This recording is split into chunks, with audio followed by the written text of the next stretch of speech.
And the principled consensus understanding between Japan and China reached in June 2008 regarding the oil resources in the East China Sea. Even they set up a joint development zone in the East China Sea. Japan and Russia agreement, Fisher's agreement. So a lot of examples, practice agreement are there. Can we learn something from them? So there's the maritime cooperation between China and offered by China. They offer $474 million as a maritime cooperation fund to be used to promote cooperation project between China and ASEAN. So that was in November 2011. So they implement this workshop similar, and we see that the workshop in last year and this year, December 6th and 7 days from now, the joint development of South China Sea and prospect joint development regime will be in Hainan. That's a lot of things going on. And we also know that the ASEAN Maritime Forum and then the expanded ASEAN Maritime Forum, they talk about cooperation. And then you have this one, joint statement of the 15th ASEAN-China Summit on the 10th anniversary of the DOC, enhancing peace, friendship, and cooperation. The main goal is to transform the confrontation in the South China Sea into sea of peace, friendship, and cooperation. And East China Sea also, we need to do that. How to do that? It's very important to follow that.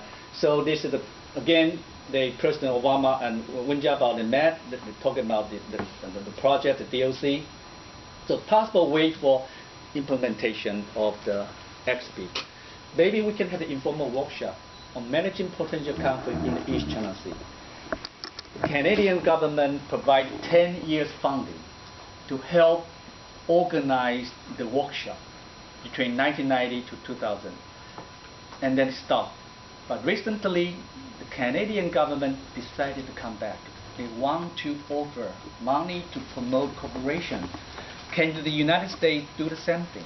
Can the United States play a role in that direction, providing development cooperation fund instead of setting more arms, frigates, jets, cutters, which will have the tendency to encourage Philippines, Vietnam, those countries to take even provocative action or counter action against China. Is that good for the region? Then maybe we can have an eminent group of the East China Sea or South China Sea, because Professor Dr. Emerson, maybe in your case, South China Sea, you can help to provide opinion, advice. How in East China Sea, probably you can do that too. And maybe a group of scholars, to study legal issues from a legal perspective, a historical perspective, how to implement. Stanford University right here, as I understand, you have the program, joint project to study textbook issue, historical issue between Japan and Korea, Tokto, Takeshima, Yakushima Shrine visit, and so on. You have the project. What about, can Stanford University play a role to study the dispute between China, Japan, Taiwan, historical group, elite to study, legal expert to study that issue. And then maybe you can have Taiwan-Japan bilateral talk and treat that kind of thing can be, you think about it. But obstacles are there. One is the China factor, because it's going to involve sensitive one China principle, one China issue, and internal politics and lack of domestic consensus, because within Taiwan, some people, especially the members from DPP, they have doubt. Anyway, so, and then we have the China-Japan talk. If China and Japan agree to adopt some kind of agreement, and Taiwan might be excluded from that cooperation, and how can Taiwan deal with that? And no follow-up dialogue between Taiwan, Japan, Taiwan, and China, and at track 1 or track 1.5 level, and no follow-up strong support from the United States, EU, and international community in general. Recently, we have heard about the support from academics in general. What about U.S. government? Can U.S. government play a role and give more specific statements that in support of the XP? So there's a lot of models. I'm going to finish this within 2 minutes. Maybe NGO model.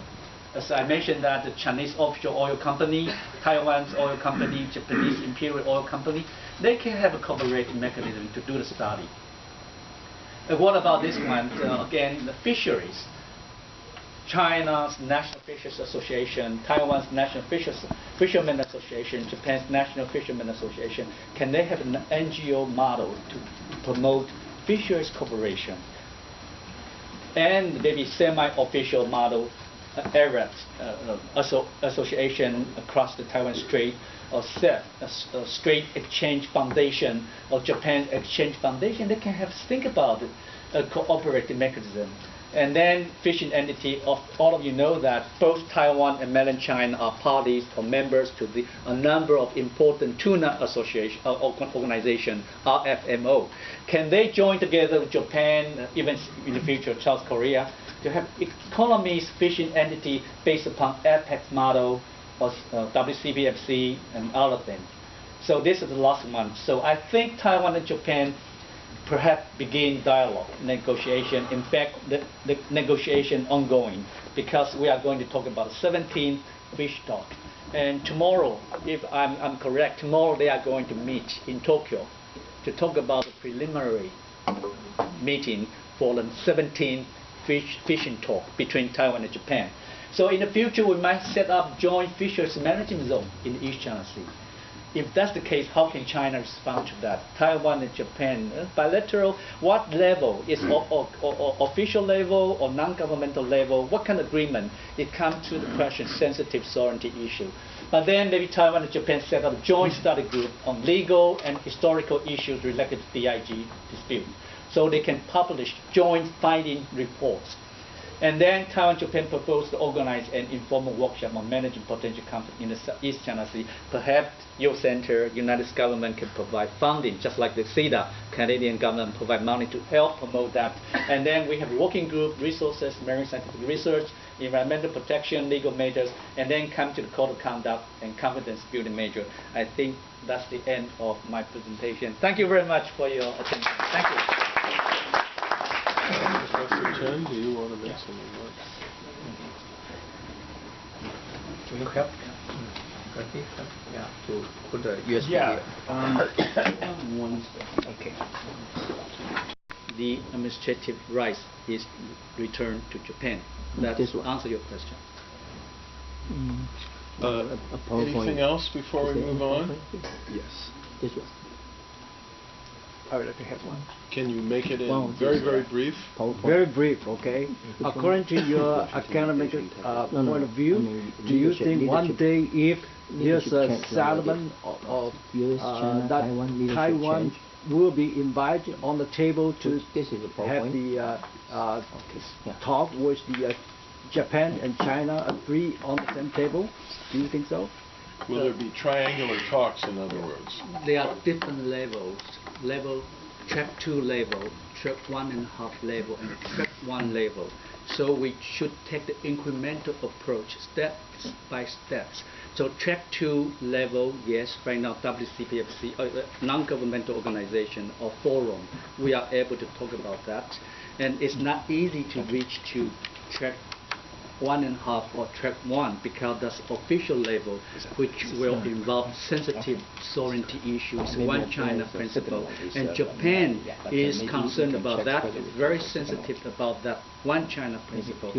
Japan will have difficulties. But having said that, it doesn't mean that we should stop thinking about that. In the future, in my personal opinion, U.S. should be invited to play a role. But China will say, no, no U.S. role to be played because you know that. But in the future, it's possible. It depends upon how serious President Ma is going to promote the expert.